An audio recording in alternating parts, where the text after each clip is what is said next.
నా చిన్నతనంలో నాన్నగారు కాంసాలి బేతపూడి, పశ్చిమ గోదావరి జిల్లా, నరసాపురంకు 9 మైళ్ళ దూరంలో ఉన్న ఊరు.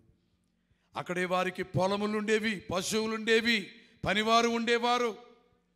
ప్రభు అక్కడ ఉండగానే దేవుడు పిలిచారు, నా సేవలోకి రా, ఇవన్నీ వదిలిపెట్టాయి, నీ వదిలిపెట్టకపోతే అవన్నీ నీకు ఉండవు, నువ్వు సేవలోకి వస్తే నేను నిన్ను బాగు చేస్తానన్నారు.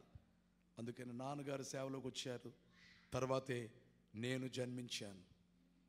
చిన్నప్పటి నుండి నాన్నగారి సేవను బట్టి, నాన్నగారి యొక్క భక్తి, నాన్నగారి యొక్క ధ్యానం, బైబిల్ చదవడం ఇవన్నీ నేర్చుకున్నాను.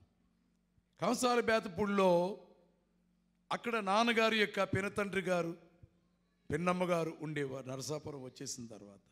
అయితే నేను అక్కడికి వెళ్ళినప్పుడు ఏం చేసేవాడిని కూడా, ఇంగ్లీషులో మత్తయి, మార్కు, లూకా, యోహాను 4 పుస్తకాలు ఒక్కొక్కటి చిన్న చిన్న పుస్తకాలుగా ప్రింట్ చేశారు ఆ రోజుల్లో. ఆగస్టీన్ గారని మిలిటరీలో పనిచేసేవాడు ఆయన, మా నాన్నగారి స్నేహితుడు. ఆయన ఇచ్చాడు నాకు పట్టుకొచ్చి ఈ పత్రికలు, ఈ పుస్తకాలు పట్టుకొచ్చి ఇచ్చాడు.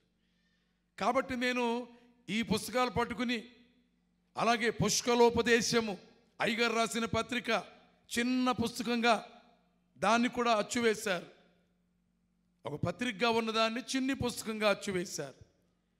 ఈ పుష్కలోపదేశము, ఈ మత్తయి సువార్త ఇంగ్లీషులో ఉన్నది, లేకపోతే మిగిలినటువంటి సువార్తలు ఇంగ్లీషులో ఉన్నవి, ఏదో ఒకటి పట్టుకుని ఒక్కడనే, చిన్నవాడినే, 10 ఏళ్ళు కూడా రాలేదు అప్పటికి.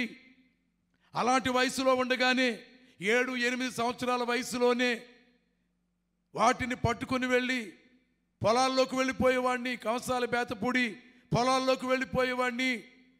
అక్కడ గడ్డిమేటు ఉంటే గడ్డిమేటు దగ్గర మోకాళ్ళుని ప్రార్థన చేసుకునేవాడిని.